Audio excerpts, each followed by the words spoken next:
This material is a part of the Oklahoma Historical Society's Oral History Program Living Legends collection.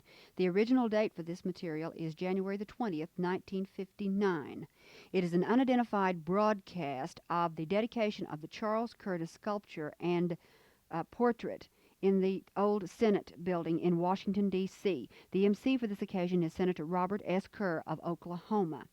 This material is being re-recorded on October the 24th, 1985, for inclusion in the permanent collections of the Oral History Program by Judith Michener. The latter part of this tape contains some background noise, which indicates that the master reel-to-reel tape was not totally clean when it was used for the original recording. The following tape was recorded in the nation's capital from the old Supreme Court room in the Capitol building itself, attendant to the memorial service and unveiling of the portrait in sculpture of Charles Curtis. Let's join the ceremonies now as Senator Robert Kerr of Oklahoma introduces our distinguished guests. Many years after he passed from this scene of action, that he was never able to do while he was here, he has brought a great group of Republicans from Kansas into close and harmonious association with a great group of Democrats from Oklahoma. And certainly, give him a hand, Pat, that's fine. I think each group was waiting for the other one to start the clapping, didn't want to be didn't want to be understood. First, I'd like to present to this fine audience the husband of one of the greatest women I know. He was governor of Kansas while I was governor of Oklahoma. He and I came to this Senate together. He from Kansas, I from Oklahoma. A man for whom I have as high respect as for any man in the United States Senate, Andrew Shepard.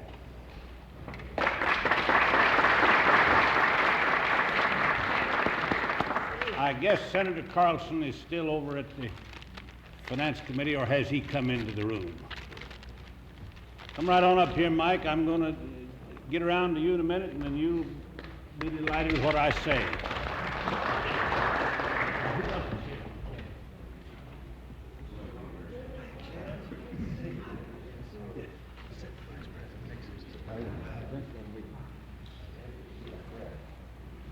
Next, I would like to present Congressman Newell A. George of the 2nd District of Kansas. Congressman George.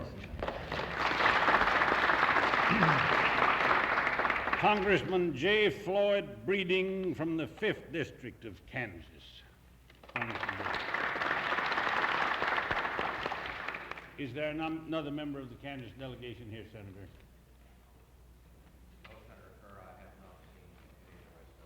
Now I take great pleasure in presenting to you the greatest junior senator in the United States Senate, Mike Monroney from Oklahoma.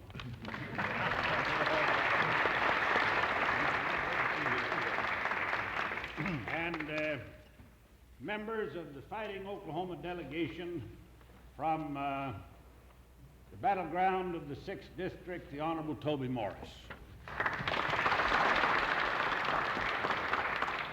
Dignified, sedate, lofty, yet a great human being from that district, which acknowledges itself to be one of the foremost in the nation, Oklahoma's 5th District, its Representative John Garland.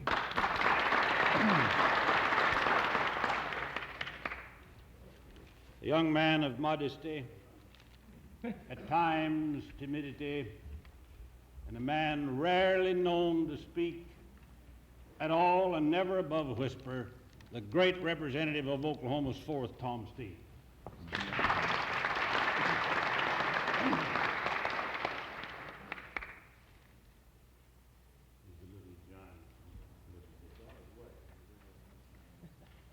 Bob, why don't you tell your Indians come back in and then stay?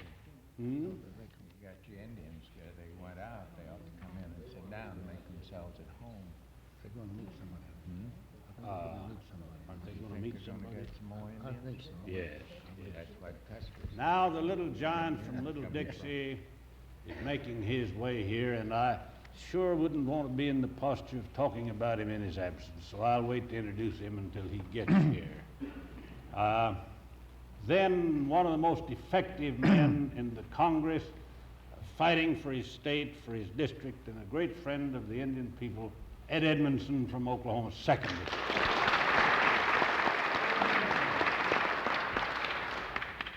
From Oklahoma's 1st District, our contribution to the vanishing race, not of the American Indian, but of the, maybe I'd better not go into that any further, but one of the best friends that I've got, and I think one of the ablest men in Washington, Page Belcher.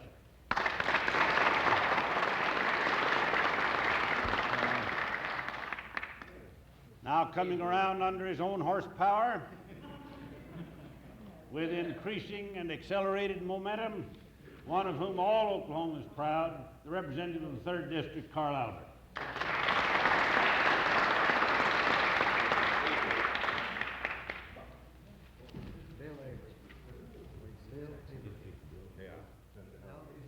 No, sir. True to the tradition of Kansas, and suffering whatever burden it now is or may be in the future, the Republican representative of Kansas' 1st District, Mr. William Avery. Thank you, sir. I'll say that's Charlie Curtis's old district. He represented this district in Congress from 1907. He says Charlie Curtis got this district off to the bad start of electing Republicans a long time ago. This same... That's not what I said. What were the remarks? I said that was one of the first distinguishing characteristics of the 1st District of Kansas. It was elected number 1 by a Republican, number 2 by former Vice President Curtis. But thank you nevertheless. We are honored today by the presence of one of the grandest men in America now or in her history.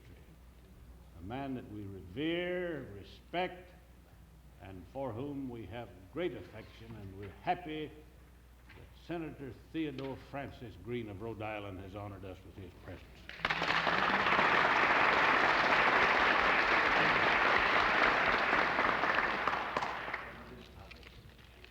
Nothing would give me greater pleasure than to devote myself for a few moments to the introduction of some of the charming members of this congregation or audience, but that has been denied me and given to one who will enjoy it just as much, but whom I am convinced in no way will do as well or as I might have done. But I didn't arrange this program. It is now my privilege to present to you your master of ceremonies and the man who will be in charge of this program from here on, one of the great men that Oklahoma has produced. He comes from the tribe of Sequoyah and Will Rogers, and his record has enhanced that of his native tribe, its position upheld, its dignity sustained, and its luster increased by the record of the man that I'm now about to present to you. Truly, he is symbolic of the old Indian territory and of the days before statehood. His father was a full-blood restricted Cherokee engaged in stock raising. An elder in the Presbyterian Church, he sent his son to a Presbyterian mission school. That boy then worked his way through the schools of Oklahoma and in Henry Kendall College, now Tulsa University. It was always his desire to become a lawyer. He enrolled in the law school at Cumberland University at Lebanon, Tennessee, where he was graduated with an LLB degree in 1921. His story from that day to this has been one of amazing progress and development. It has been adventuresome, it has been romantic, it has been scintillating with success, highlighted by his service not only to his state, to the constituency that has elected him without number to public offices, but over and above all, to his outstanding service to the Indian people of Oklahoma and of the nation. He was the guiding light in founding the National Congress of American Indians of the United States in Alaska. As president of that organization for 8 years and president of the Intertribal Council of the 5 civilized tribes for 4 years, he rendered valuable services to the members of his race and understands their problems as well as any living man. He once said, "Let us help the surviving American Indian find his true place in our society and right the old wrongs. The Indian," he said, "can go to the top in every trade and calling if given an equal opportunity with the non-Indian citizens." He spoke a truth long recognized in Oklahoma and which he has demonstrated to any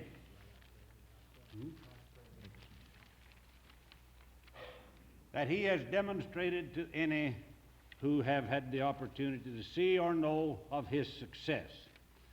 Now, I must say that a very memorable event has taken place here. I've just learned that the Vice President has come, and I'm going to let him remain, if he will, for just about 30 seconds, much as I would like to present him, because I'm going to now present Oklahoma's great Nap Johnson, who will take charge of this program and whose first official act will be to present to you the Vice President. I now present Nap Johnson. Thank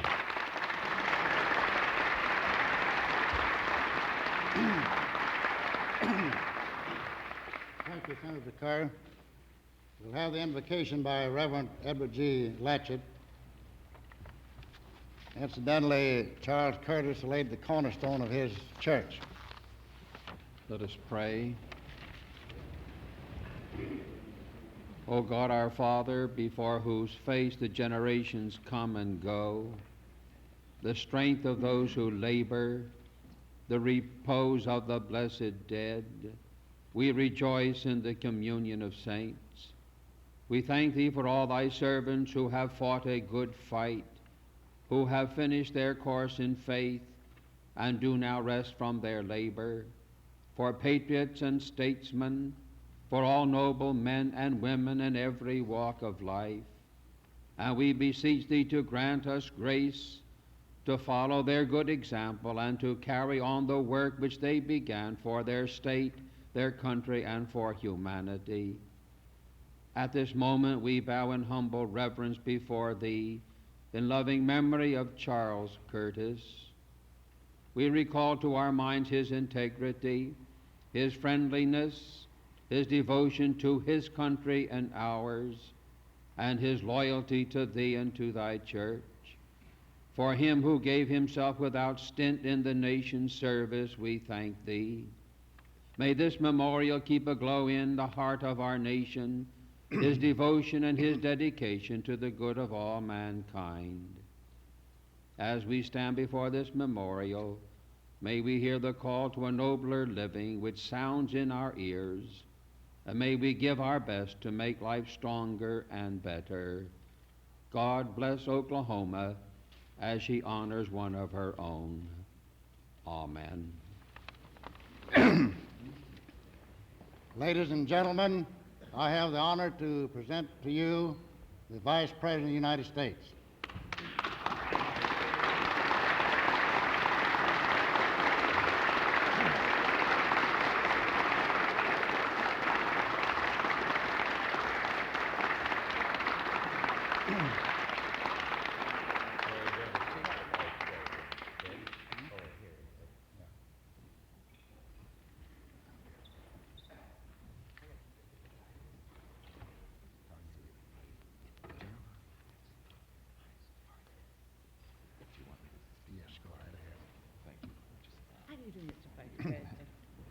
The Vice President of the United States.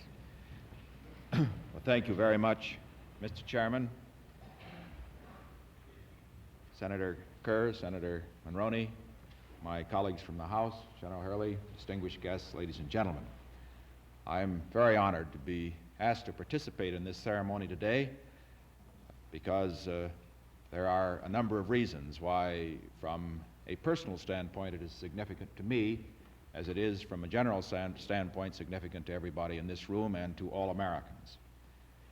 First of all, because the man we honor today through this unveiling held the office which I now hold. It is an office which has been maligned from time to time through its history. It is one, however, which the man we honor today held with great distinction, and before that time was also a member of the Senate and a member of the House of Representatives. Another reason that I am particularly honored to participate from a personal standpoint is because this room itself, I think, could not have been more appropriately chosen for a ceremony of this type. I have often said, and I'm sure that Senator Kerr and Senator Monroney will agree with me, that if you were to pick any one room in this Capitol that had the greatest historical significance, it would probably be the one that we're sitting in today. These days it's used primarily for hearings, sometimes for ceremonies like this, sometimes for luncheon. I recall, for example, that when Queen Elizabeth was here, the luncheon that we had for her was held in this room. But as we look around it, we realize that it has tremendous significance to all of our people when we consider what has happened here. Because here, the Senate of the United States met in some of its greatest years. When the great debates, Webster, Hayne, Calhoun, took place, they were in this room. And after that time, the Supreme Court of the United States met in this room for many years. And so we have both the legislative and the judicial branches of our government represented in the history of this room. And that is why, on such an occasion like this, when we think of the past because of our surroundings, it seems to me that we are particularly honored to participate in this ceremony, a ceremony which reminds us not only of one of America's great leaders who held many very important offices which were provided for him by the people of his state and of the nation, but also because in honoring this man, we also honor the race that he represented. The Indians, as we know, have contributed tremendously to the United States in culture, in language. Names like Oklahoma, Mississippi, Dakota, all come from our Indian heritage.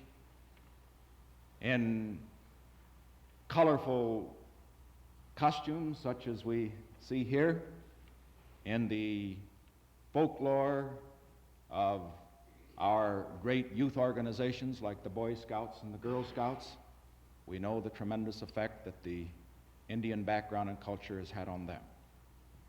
And more than that, I would say that we are reminded of the spirit which our Indian Americans have passed on to us from the past and continue to infuse into our society today. I might make mention of that spirit from a personal standpoint because I know that General Hurley is going to talk at greater length later.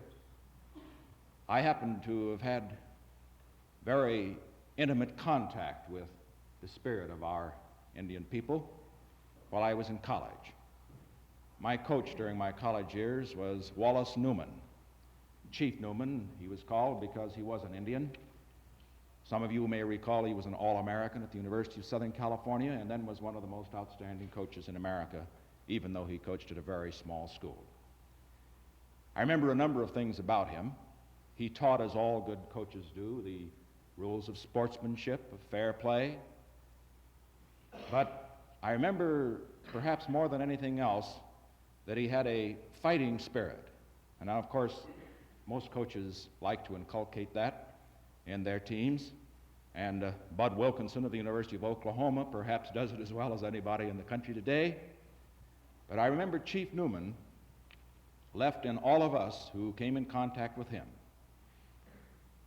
the spirit that is somewhat different from that which perhaps might be approved in some quarters today. You often hear it said, you should be a good loser. And we all, of course, have to learn to win gracefully and to lose gracefully.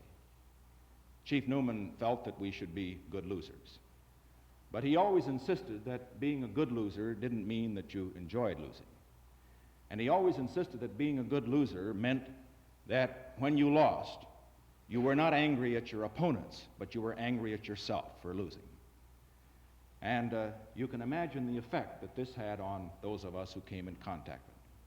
This fighting spirit, no matter how great the odds were, which he left with us, and which I think has had its effect on all of those through the years who happened to meet this one man who, to me, represented the great Indian background of which all of us as Americans can be tremendously proud today. And so, Mr. Chairman, with that, may I say that speaking not only as Vice President of the United States, as a former senator, as a former congressman, on the 30th anniversary of the inauguration of Charles Curtis as Vice President, that as an American citizen who has had close and direct contact with the courage, the spirit of our Indian people, that I am honored to be here and to join in this tribute to a great American, but also by honoring him in joining with all of you in tribute to our first Americans, those who contribute so much to the richness of American life today. Thank you.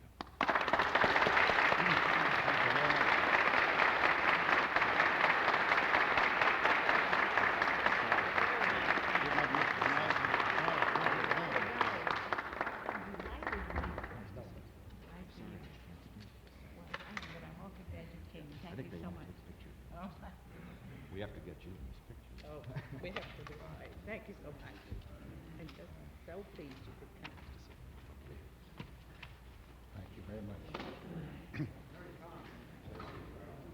much. The Vice President has an urgent engagement, and he can't stay with us.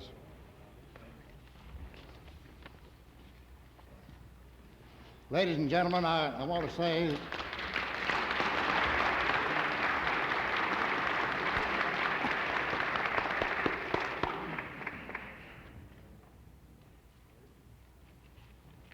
we're very happy to be in this historic room in our nation's capital. We are happy to pay this honor to a great American, a great Indian American. And Oklahoma, through its legislature, set aside and acquired and set aside 10 acres of land on which we are placing the statues of those American Indians who have made some outstanding contribution to our American way of life. And certainly Charles Curtis deserved a place in the Hall of Fame. I want to introduce two of my associates on the Supreme Court of Oklahoma. First, I'm going to present to you the man who has served longer than any of the rest of us. He was twice honored by being elected Chief Justice of the Supreme Court, and he's still serving, the Honorable Earl Welch.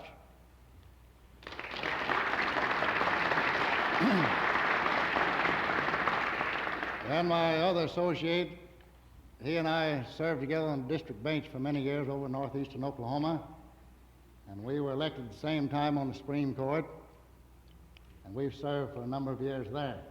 I present to you the Honorable Harry L.S. Hurley.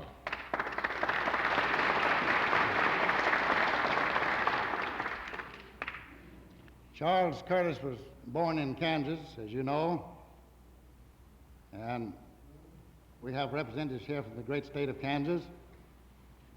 The great governor of Kansas could not be here on this occasion, but we have to represent him, the Honorable Floyd Breeding, and I'll ask him to come forward.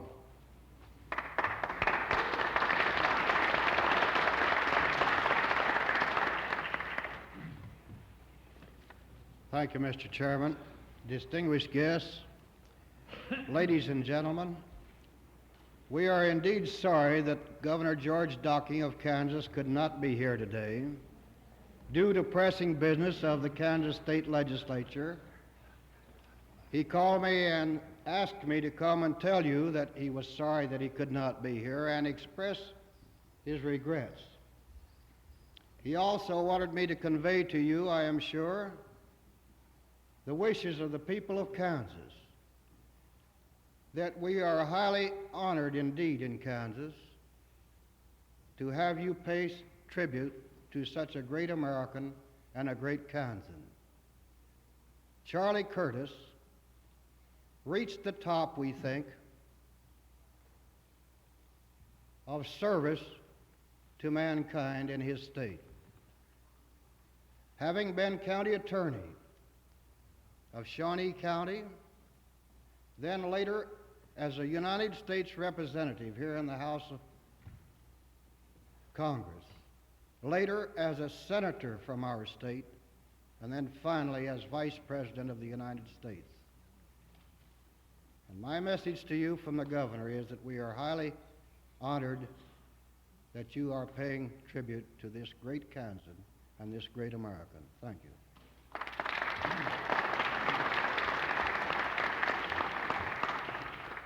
Thank you, Representative Breeding. We appreciate those remarks.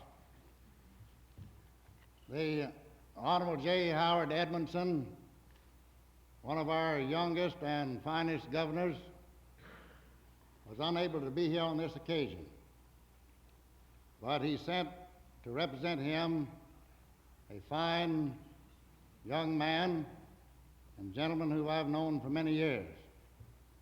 He is the attorney for the Oklahoma Gas and Electric Company, and he's vice president of that company. I have the honor to present to you the Honorable Herb Brannon.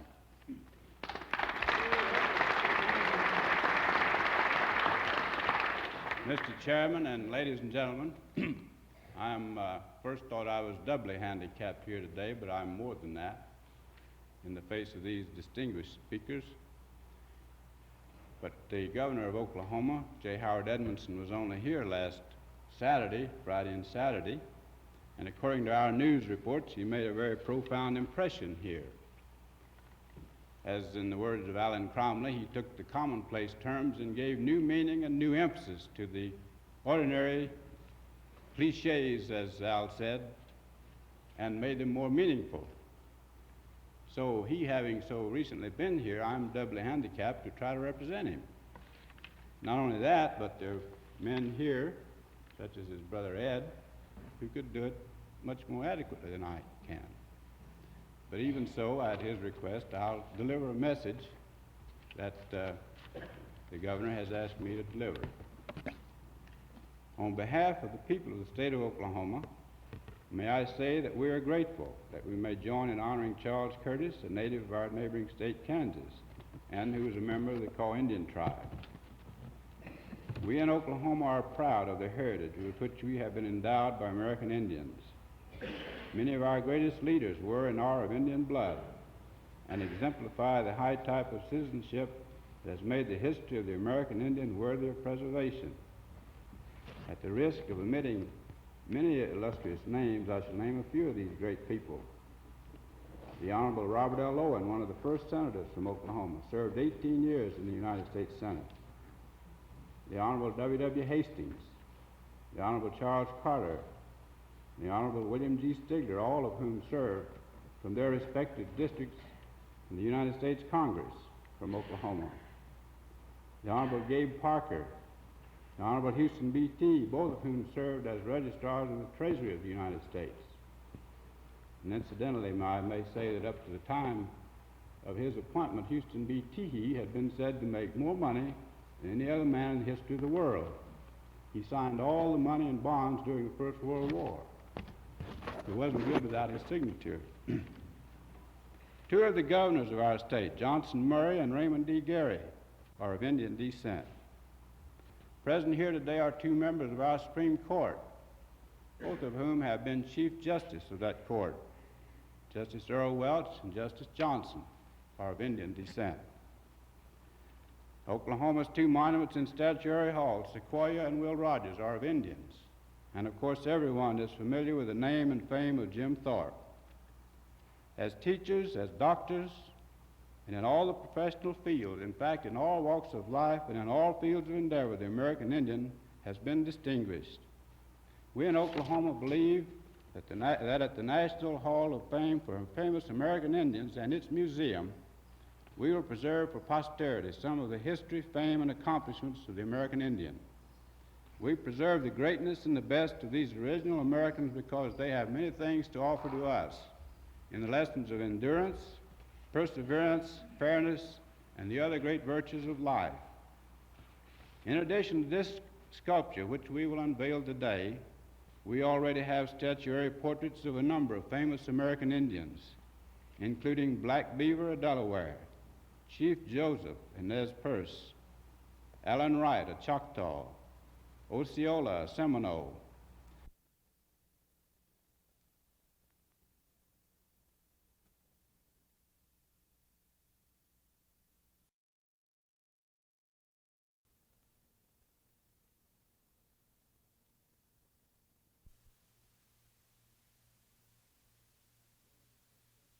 already have statuary portraits of a number of famous American Indians, including Black Beaver of Delaware, Chief Joseph and Nez Perce, Allen Wright, a Choctaw, Osceola, a Seminole. Other monuments which are in process of being installed are Quanah Parker, Sacagawea, Sequoia, Massasoit, Pontiac, Tishomingo, Tecumseh, Pushmataha, and others will be added from time to time. It is our earnest hope that all people in America and everywhere will visit our state, and particularly the National Hall of Fame for famous American Indians at Anadarko, Oklahoma, where we will preserve this portrait in sculpture as well as many other items. We invite everyone to visit this place and there to catch a gleam from a noble history in order to carry it forward to a brilliant future for our nation and our people. Thank you. The Director of the National Congress of American Indians, Miss Helen Peterson.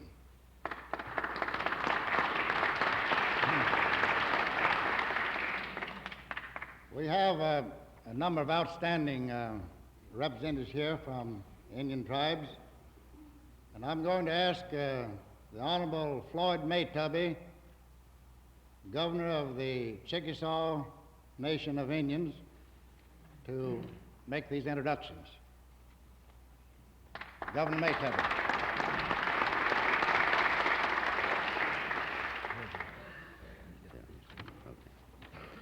Mr. President, Senator Kerr, Senator Monroney, and distinguished members of our Oklahoma delegation, it's a pleasure, and I'm sure that you'd like to meet these distinguished Indians from different parts of the United States that have made a long trip to be here on this great occasion.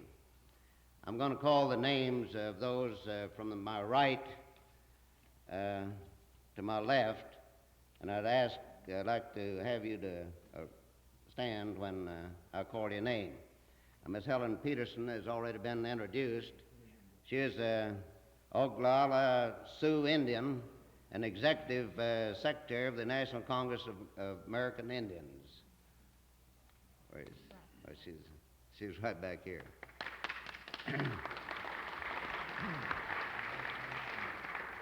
Next, I would like to introduce Dr. G. Frazier Miller, representing the Creek tribe. Mr. Ed Pincinel and Mr. Albert Makescry, representing the Ponca Indians. Mr. Paul Jones, Chairman of the Navajo Tribal Council.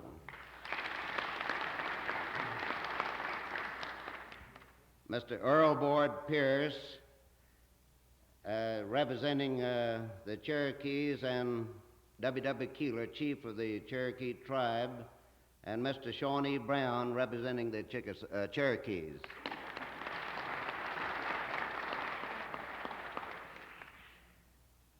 Mr. Miles Brandon, representing the Eskimo Indian tribes.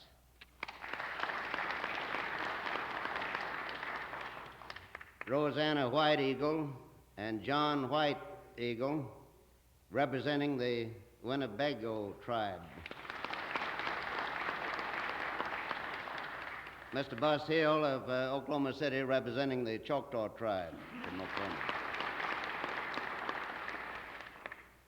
Now, the escorts of the Honorable Vice President Richard Nixon are Mr. Perry LeClaire, who is chairman of the Ponca delegation, with Levi Iron and Dana Knight.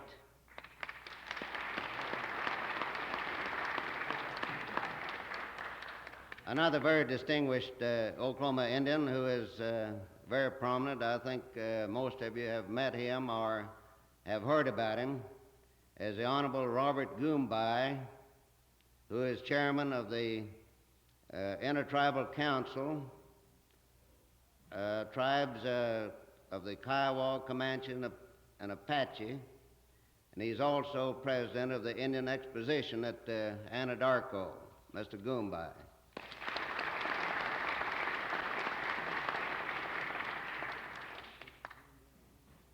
Mr. Floyd Breeding has been introduced.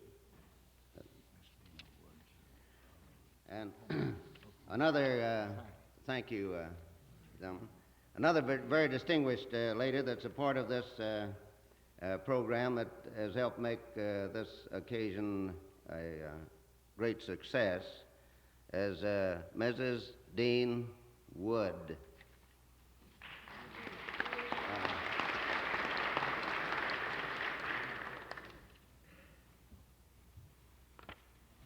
I hope I have not overlooked any of these distinguished Americans. If I have, I'm very sorry.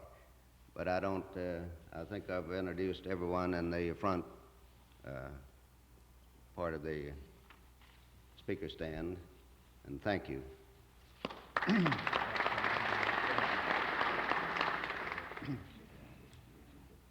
We're honored to have our national representatives here.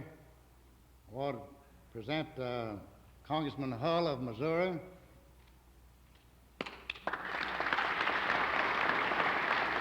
and Congressman Trimble of Arkansas, and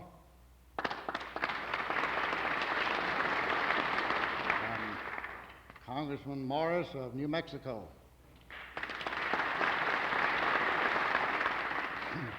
Congressman Berry of South Dakota, and Congressman Libonati of Illinois.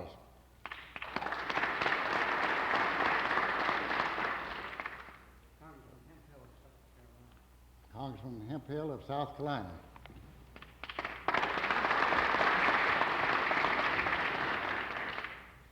And I hope I haven't overlooked any. We certainly appreciate your presence here. Martin Greenwood of the Bureau of Indian Affairs.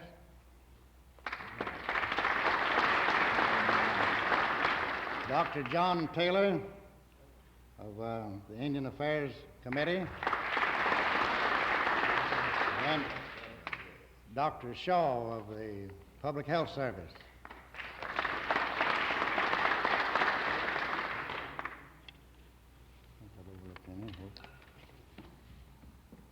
Ladies and gentlemen, yes, we are honored with the presence of Judge Witt of the Indian Claims Commission.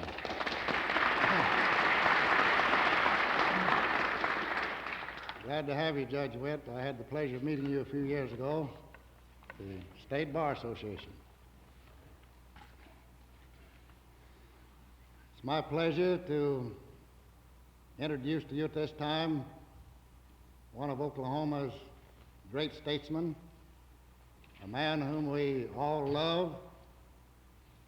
He has never lost the common touch. He's been associated with the press in times past. I think he has a sympathetic understanding of the problems of all the citizens of Oklahoma as well as of the nation. And I'm going to present him, and he will present the speaker on this occasion, the Honorable A.S. Mike Maroney. Senator Maroney. Thank you, Justice Johnson, Mrs. Knight, members of the House and Senate, distinguished representatives of the Indian tribes, and guests. It is a great honor to be asked to participate in this historic occasion. It is one that you enjoy participating in, and I'm grateful for the opportunity to be invited to be a part of this tranquil and reverent occasion. If it were not so tranquil and relevant, I doubt if I would have been given the assignment of introducing the principal speaker. But when my senior senator, whose honor it would have been, begins to introduce Republicans, he is less apt to be tranquil and less apt to be reverent. And for that reason, he might mistake an unveiling for an unscalping. And so he has participated very ably in the earlier introductions, and I have been given the great honor of introducing one of my very dear friends and one of our truly great Oklahomans. If I said all I would like to say about Pat Hurley, you would think we were unveiling Pat Hurley here, because his biography reaches from here to Oklahoma to New Zealand and to China. It is a record that is most distinguished, beginning on the public record at his graduation from Indian University, now Bacone College, in the year 1905. It runs from cowboy to cabinet, from country lawyer to ambassador, from buck private to general. The record of Undersecretary of War, Secretary of War, the general in World War II, who ran the Philippine blockade and was wounded in the Far East, to a diplomat as representative of our country in New Zealand, and to a major general representing the president both in Russia and in China, and to a participant in the Tehran Conference. As ambassador to China, he helped materially in those desperate days. His decorations are many and include the Silver Medal, the Distinguished Service Medal, and also Chinese and Mexican medals. When I was talking to him yesterday about my introduction, he says, "Forget all of that. I am proudest of having been attorney for the Choctaws for 5 years, in which the record will show so much was accomplished to change the course of America's treatment for her great original citizens, the Indians." It was Pat Hurley who led in the fight to cancel the highly criticized McMurray contracts to save some $7 million to our tribes. He won the suits for these cancellations in the New York Times, carrying the first big story on Hurley out of Washington. And for some 50 years, stories since then have been going out about Pat Hurley. Remarked in the headline, "Youth of 28 unhorses famous McMurray." The Oklahoman Indians and the people of this nation were outraged by the frauds against the Indians. And it was Pat Hurley that was given the task of helping to correct these evils. Over 30,000 land suits were filed by Pat Hurley, who had been appointed, I'm proud to say, by Woodrow Wilson as assistant to the Attorney General to file these land suits to cancel land titles obtained by fraud against the Indian. Some 30,000 cases were filed, and some 30,000 cancellations of fraudulent titles were held. Throughout all this, the great name of Charles Curtis as a leader in the House, as a leader in the Indian Affairs Committee in the Senate, And from his great point of vantage with his record of Indian blood and with his ever statesmanlike attitude, backed and encouraged Mr. Hurley to the very limit. It is a great honor indeed to be permitted to introduce my friend, a most distinguished Oklahoman, the Honorable Pat Hurley.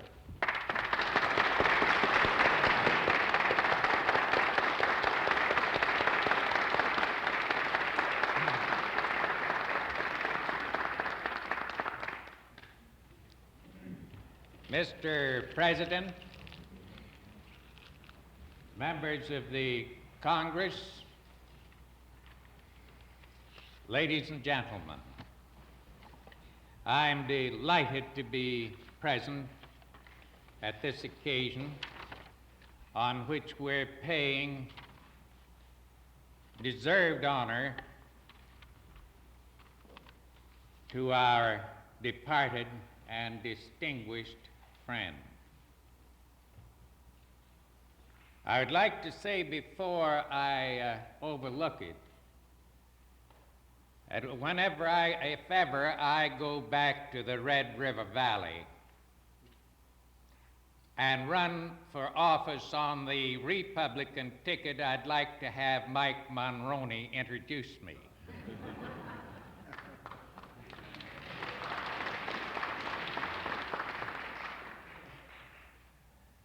It's difficult now to pick out some of the items that have been so beautifully stressed.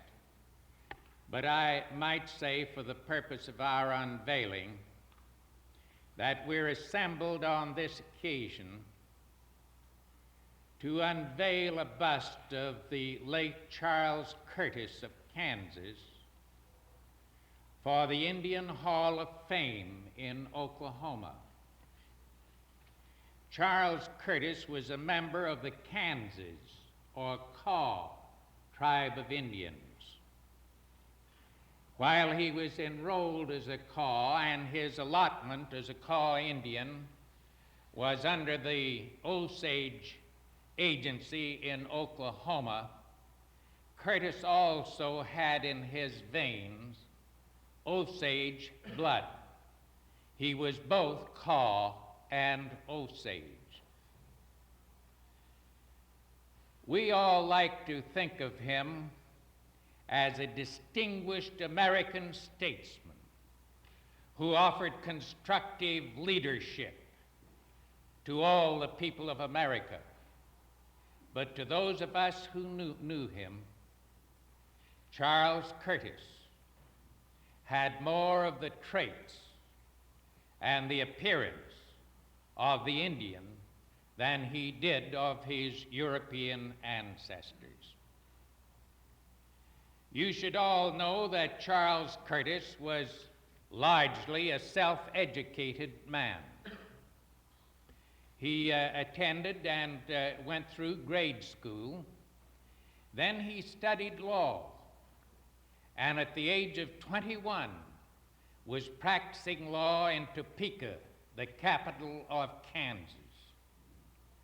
In 1884, he was elected county attorney. He served in that capacity until 1888.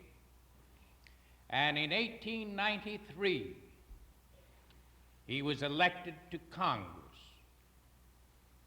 on the Republican ticket. He served in that capacity until 1907, being reelected continuously, when he was chosen to fill the term for senator expiring in 13, and 3 times thereafter he was elected United States Senator. And in 1928, at the Republican National Convention at Kansas City, he was nominated for Vice President of the United States as the running mate of Herbert Hoover. Now, this may be news to Bob Kerr and Mike, but they were elected by the overwhelming majority of 444 electoral votes to 87. And Charlie Curtis, 30 years ago today, was inaugurated Vice President of the United States. Immediately after his inauguration, President Hoover instituted a new practice. He invited the Vice President to meet with and to deliberate in the proceedings of the Cabinet.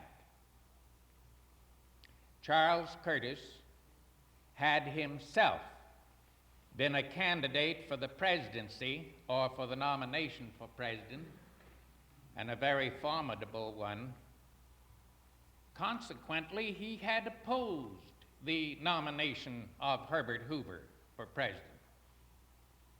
But after his election as vice president, he immediately accepted the invitation to serve with the Hoover cabinet, and through the very trying years that followed, he served President Hoover's administration loyally and with great efficiency. Now, I think in his biography, if we were just stating it, we could end there.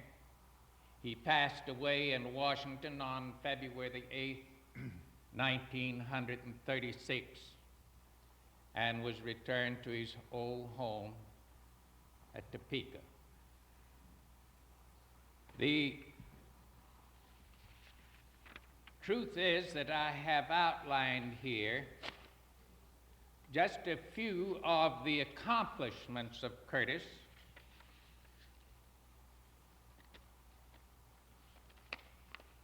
The first is that his election and service as Vice President of the United States marked the high tide of the Indian in politics in the United States. While it is true that William Allen White, in his book of Babylon, A Puritan in Babylon, has said that President Coolidge, through his mother's family, had picked up a few drops of Indian blood.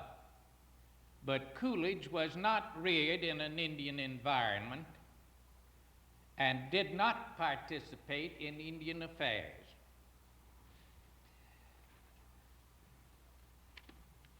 As a result of his great experience and his sound judgment, the distinguishing feature of Charles Curtis in his day was drawn from the experience of his own childhood and young manhood.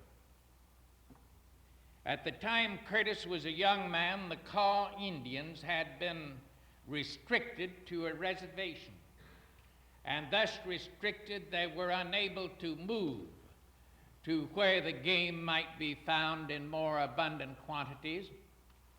And in 1860, the year that Charles Curtis was born, the Kaw Indians, confined to a reservation, were on the verge of starvation. Because of his own experience and his good judgment, he was opposed to the segregation of Indians on reservations. Now, if you bear that in mind, that he didn't want reservation and segregated Indians. He wanted the opportunity for the Indian to have unlimited citizenship and to be able to compete with his white fellow citizens in every department of life. In Indian Territory, however, the 5 civilized tribes had originated in the southeastern states. And the United States, after having purchased the Louisiana Territory in 1803, decided to give the Indians of the southeastern states an Indian territory. And they surveyed for them what is now the state of Oklahoma. That land was conveyed to the 5 civilized tribes and not to the individual Indians. It was conveyed by treaty, and then a deed was given to each tribe describing the tribal or national land. It embraced all the land that is now in the state of Oklahoma. Curtis immediately began a campaign after he got to Congress in '93 to have that land allotted in severalty to the members of the tribe, to give each Indian his or her distributive portion of the tribal estate, and to bring about the changes necessary to admit Oklahoma as a state to the Union. But before all this happened, when the Indians in 1830, 1820 to 35 roughly, had come to Indian territory over the tragic Trail of Tears, they had just commenced to live normally again as civilized people when the Mexican War broke out. And the gold rush to California brought hordes of white people across California to the west and down the great Texas road into Texas. This again disturbed them, and while every white man in Indian territory was an intruder, the government had agreed that the land of the 5 civilized tribes should belong to the tribe free from intrusion by white men as long as grass grows and water runs. But many of these white people who crossed Indian territory intermarried with the Indians and remained. So that when the Civil War came, they were among the Cherokees and the Creeks, quite a number of Federalists, but the heart of the 5 civilized tribes supported the cause of the Confederacy. Many of the Indians followed the battle-stained banner of the Confederacy against the overwhelming odds in that war. But when they came home, the United States asked them to meet and required a treaty.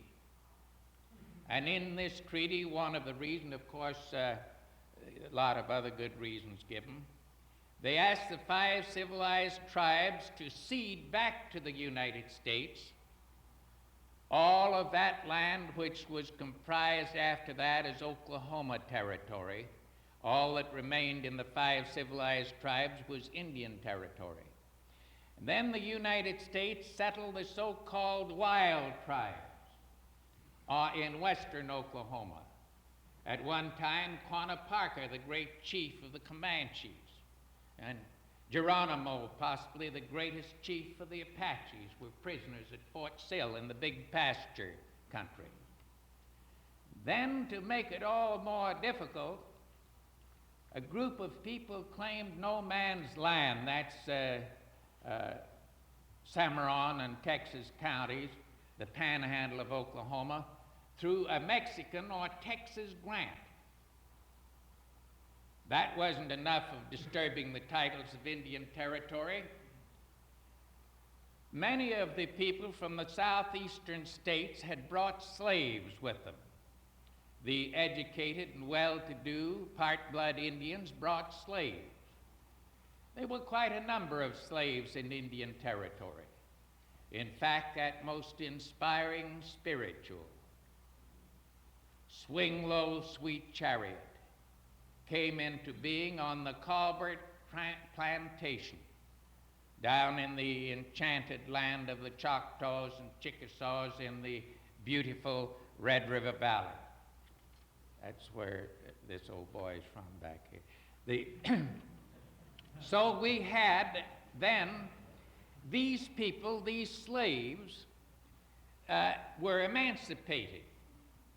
And they had citizenship where they were emancipated. Therefore, in the tribe and in some of the tribes, I won't go into titles, the government had to buy head rights, and they called them Indian freedmen. Now, they were a very fine class of people because of their association with these educated Indians, because of the rigorous conditions on the frontier. They were resolute people. And Charlie Curtis also had to look out for the titles for these freedmen.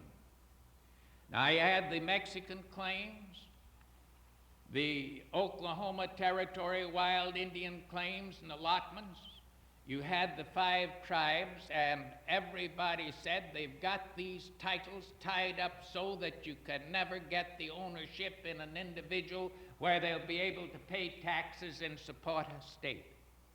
Curtis came on the scene at that time, an Indian himself, who was opposed to the segregation of Indians on reservations, who was in favor of allotting the land in severalty to each Indian tribe, and he went to work on it. Finally, in 1893, the Congress authorized the Dawes Commission. They said, we obtained the land in the east from these Indians by treaty. We gave them the land in the west by treaty. Therefore, there must be a treaty to extinguish the tribal title. The Dawes Commission made treaties with each of the 5 civilized tribes, which were finally approved by the Indian electorate. Well, then we can hurry on from there. The most important law of all that period was the Curtis Act of June 30th, 1898.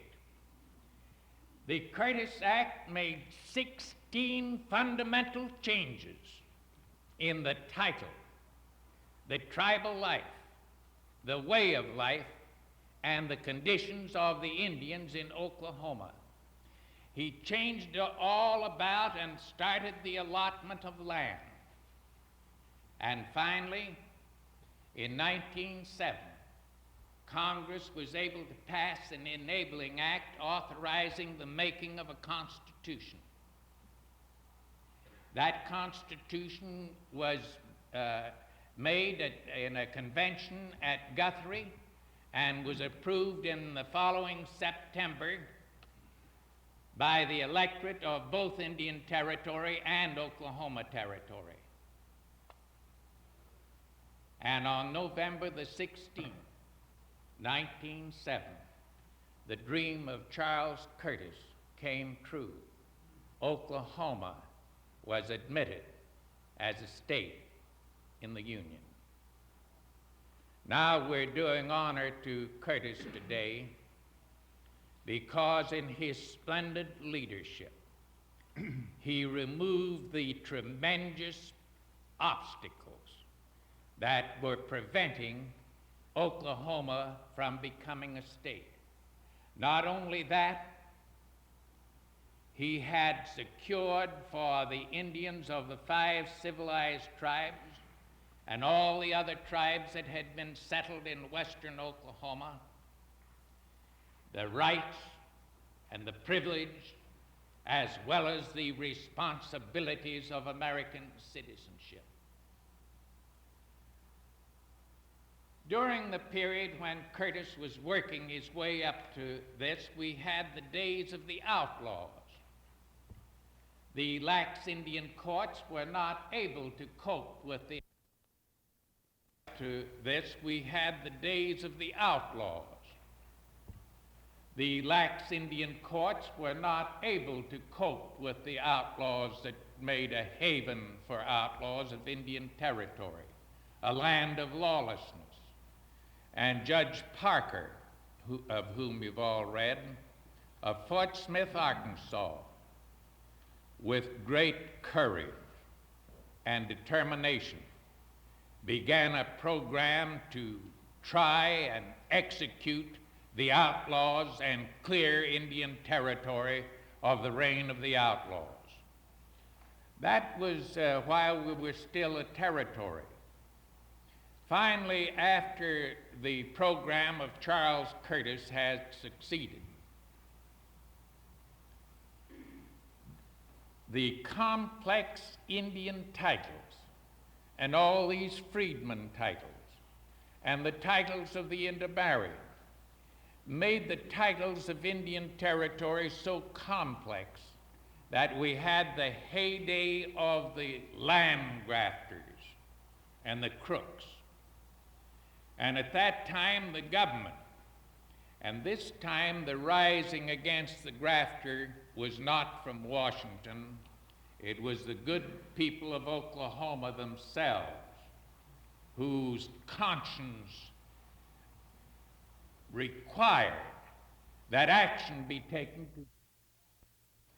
When we attained statehood, there was no limitation on the Indian citizenship. The Indians were permitted to and did attend every form of school in the great Oklahoma school system, all the way from the primary through the high schools and the colleges and the preparatory schools to the great University of Oklahoma. Let me say also that in athletics, when the Sooners rode on the crest of victory and became the greatest athletes in America, the Indian boys were riding with them.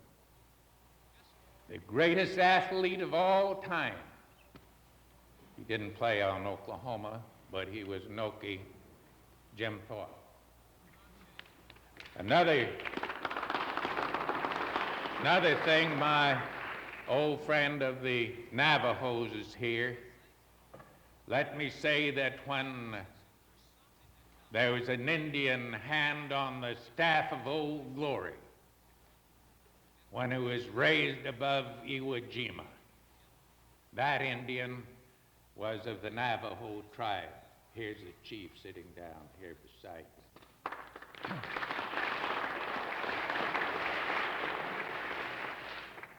The Indians have not only competed with their white fellow citizens through the schools, in every department of science and literature, in every profession. Why, we have here 2 Indians today, each of whom has been Chief Justice of the Supreme Court of the United States. Now, those who have gone before me have mentioned those Indians who worked so with Charles Curtis to bring this about. Curtis was in the Senate and was the leader, but Oklahoma sent an Indian to the Senate. It sent old Bill Hastings and Charlie Carter to the House of Representatives. Indians have taken place in every department of the life of the state of Oklahoma, and Indians have accepted as their own the truths that are made self-evident in the Declaration of Independence. They have accepted and claim as their own the rights of man enumerated in the Constitution of the United States. They have accepted the Golden Rule, and they are committed irrevocably to the proposition that in order to secure these rights, governments are instituted among men, deriving their just power from the consent of the governed. Democracy is at work in Oklahoma. Democracy has succeeded, and the Indian and the white people have become one. And the Indians have accepted the American heritage, and the white people have accepted, for the most part, the Indian heritage. And you have, due to the leadership of Charles Curtis, a great and progressive state with all its citizens marching one way with no limited citizenship.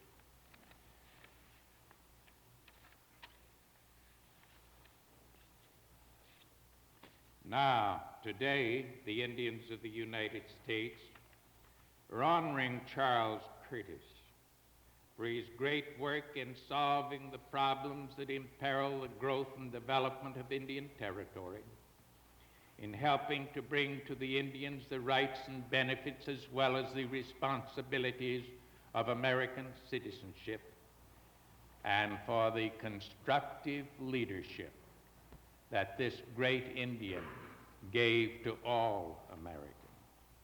On behalf of the National Hall of Fame for famous American Indians, I accept the bust of Charles Curtis for a place in the Indian Hall of Fame.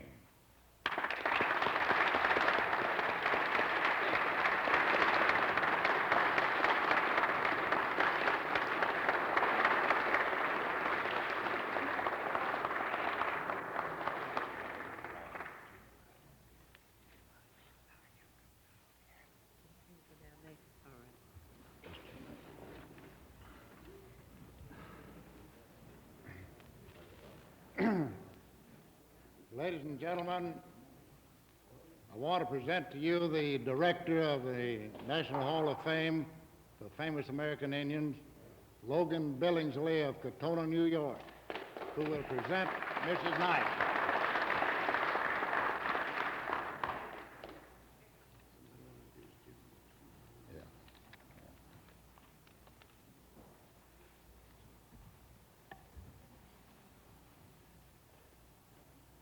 Mr. President,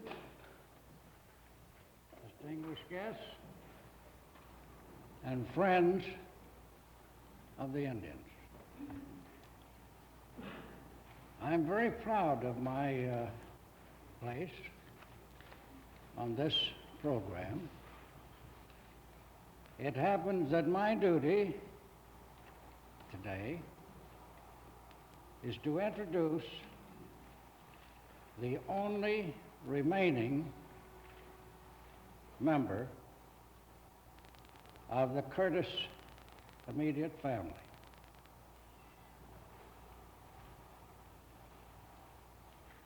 This lady, whom I'm introducing, is going to unveil the monument of her distinguished father. She is a guest today of the American Indian Hall of Fame. I'm very happy now to present Mrs. Curtis Knight, who is now at the monument at the end of the counter. Mrs. Knight.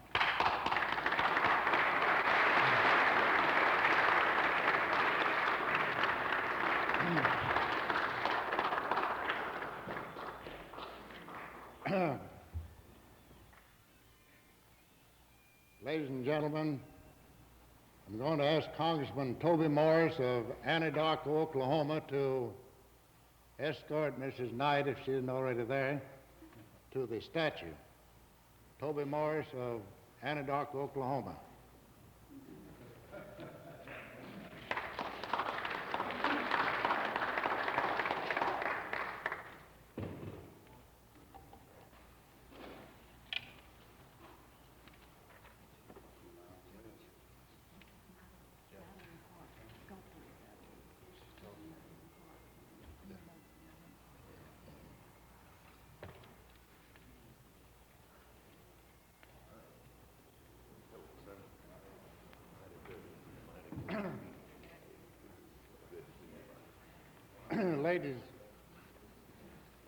Ladies and gentlemen, I want to, the people who've come from a long way here, and I just have 2-3 more introductions before we close. We have Mary Louise Defender of the Sioux tribe. Is she here? She was a Miss Indian America, 1955, I believe it was. And James Gamble of the Senate Interior Committee. Is he here?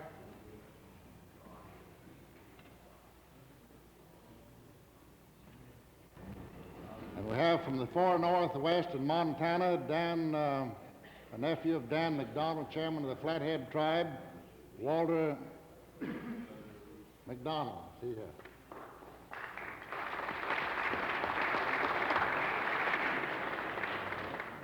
Then we have two other attorneys that came up with us of the Chickasaw tribe, they're the sons of Justice Earl Welch, James G. Welch, and Byron K. Welch.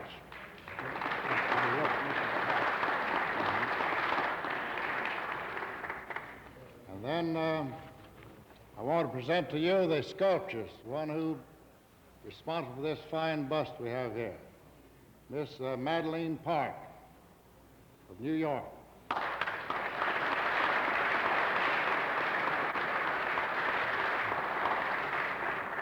And we have a representative from the Osage tribe, Mrs. Mitzi Clem, who came from San Antonio to be here, San Antonio, Texas.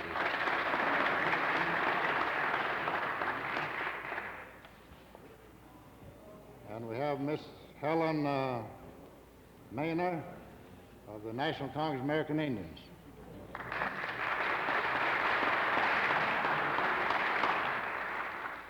I know there are a number of other important people here. John Payne, the attorney for the Cheyenne Arapahoes, and Paul Nebel, the attorney for the Cherokees and other tribes. I don't know whether Mr. Wilkinson's here or not. He's attorney. If he is, I'd like him to. And Mrs. Harrison Humphreys, Charles Curtis' granddaughter. Mrs. Harrison Humphreys. She's the granddaughter of Charles Curtis.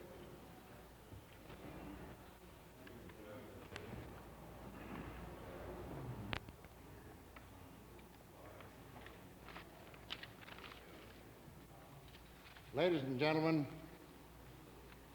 the National Hall of Fame for Famous American Indians is not an exclusive Oklahoma affair. It's national in scope. As you have already learned, there'll be a number of outstanding American Indians whose statues will go into this hall. We certainly appreciate all the courtesies that have been extended to our meeting here today, and we are honored with your presence. So I'll now ask the Reverend to give the benediction.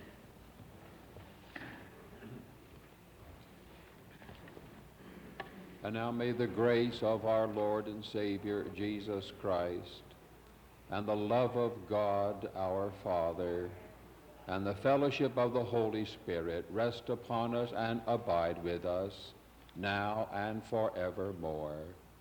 Amen. Thank you. Appreciate your coming.